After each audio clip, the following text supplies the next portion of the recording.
કડવું છે પણ સત્ય છે સાહેબ. જો તમે મરી ગયા પછી સગા સંબંધી આવી સૌથી પહેલા પૂછશે કેટલો ટાઈમ થયો, કેમ કે એને તમારા મૃત્યુથી વધારે અંતિમ સંસ્કારમાંથી જલ્દી ફ્રી થવાની ઉતાવળ હોય છે.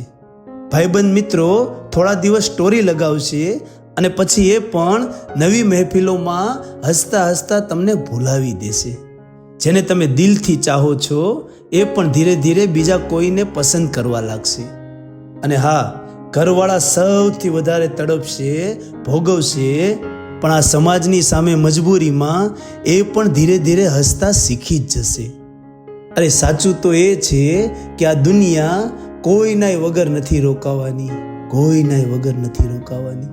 અને એટલે જ પોતાના માટે જીવો અને પોતાની ખુશી માટે સંઘર્ષ કરો, કેમ કે અંતમાં તમારી સ્મશાન યાત્રામાં રડવાવાળા પણ ધીરે ધીરે આગળ વધી જવાના છે, આગળ વધી જવાના છે.